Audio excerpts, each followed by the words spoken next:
Aluminium आणि manganese यांचं तुम्हाला संयुग आढळतात. संयुग म्हणजे मिक्स. हे बघा त्यांनी काय म्हटलेलं आहे, कंपाऊंड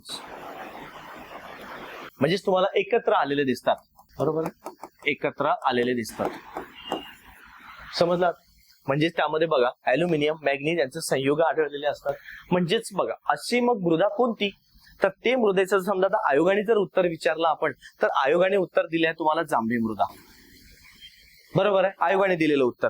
पण त्यामध्ये लक्षात घ्या, आता जांभी मृदा जर त्यांनी आयोगाने म्हटलेला आहे, पण त्याच्या व्यतिरिक्त समजा हा प्रश्न त्यांनी जर इतर ठिकाणी जर विचारला, आपण इतर ठिकाणी जर समजा आपण त्याला बघतो म्हटलं, तर त्याला सेंद्रिय द्रव्यासोबत तुम्हाला नायट्रोजन फॉस्फरसचं पण प्रमाण त्यामध्ये आढळतं. त्यामध्ये बरोबर आहे, नायट्रोजन फॉस्फरस म्हणजे ते लिहून ठेवा इथे, नायट्रोजन फॉस्फरस. ठीक आहे, हे त्याचं सुद्धा प्रमाण या ठिकाणी आढळतं. म्हणजेच काय, आपल्याला जर समजा इथे त्यांनी काय दिलेलं आहे, फक्त सेंद्रिय द्रव्य हे दिलेलं आहे, पण जर समजा याच्या व्यतिरिक्त त्यांनी सेंद्रिय द्रव्याच्या व्यतिरिक्त हा कट केलाय समजा ऑप्शन, आणि जर नायट्रोजन फॉस्फरस हे घटक जर समजा स्पष्टपणे वेगळे दिलेले असेल, तर त्यावेळेस तुम्हाला ते पण एक लक्षात येणं महत्वाचं राहतं की नाही हे मुद्दे कसे आलेले असतात. बरोबर आहे. त्याच्यानंतर बघा आता रेगुर मृदा म्हणजेच काय, आता आपण चारही ऑप्शन वरती जाणार आहे एक एक करत.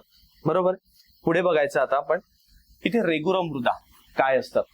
बरं, आता रेगुर मृदा म्हणजेच त्याला आपण म्हणतो काळी मृदा, जी त्याला आपण काळी कापसाची मृदा असं म्हटलं जातं. बरोबर, काळी कापसाची मृदा असंही म्हटलं जातं. हे एक लक्षात घ्यायचं. त्यानंतर ही जांभी मृदेचं मी परत तुम्हाला देणार आहे, फक्त थोडं वेट करा. तांबडी मृदा, आता तांबडी मृदेवरती जर प्रश्न विचारतो म्हटलं आपण, लक्षात घ्या, तर त्याला तांबडी मृदा रेड सॉइल, बरोबर, जे लालसर असतात ती.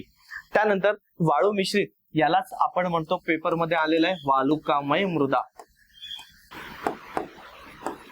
वालुकामय ही ज्यामध्ये वाळूचं प्रमाण असतं ती वालुकामय. ठीक, हा एक भाग येतो. त्याच्यासोबत लक्षात घ्यायचं, जर काळी मृदेवरती तुम्हाला प्रश्न परत विचारलेला आहे ना, एसो पूर्व, पुढे बघाल तुम्हाला मी पेपर टाकेलच, एसो पूर्व 2015 इथे प्रश्न आलेला आहे तुम्हाला. म्हणजेच बघा इथे जर काळी मृदा, आता एक लक्षात घ्यायचं, आपण काय करायचं, रेगुर मृदा खूप चांगला अभ्यासाचं, एकदा परत करायचं नाही. त्याच्यानंतर जांभी मृदा, जे मुद्दे दिलेले आहेत ते याच्या व्यतिरिक्त परत ऍडिशन करू आपण. त्याच्यानंतर इथे तांबडी मृदा, ते तांबडी मृदा अभ्यासायची, आणि वाळू मिश्रित मृदा अभ्यासायची. चारही मृदेवरती तुम्हाला पुढे प्रश्न येणारच, आणि एकदा एकच टॉपिक करायचा. मृदा हा टॉपिक आता इथल्या इथंच करायचा, परत त्याला कधीच करायचं नाही. कारण लक्षात घ्या, जर समजा तुम्ही एकच गोष्ट जर वारंवार करत राहणार, तर पुढे काय करणार. कारण आपल्याला 24 प्रश्नपत्रिका करायची आहे. जमे तोपर्यंत जेवढा लवकर करता येईल तेवढा लवकर आपल्याला एक विषय पॅक करायचा.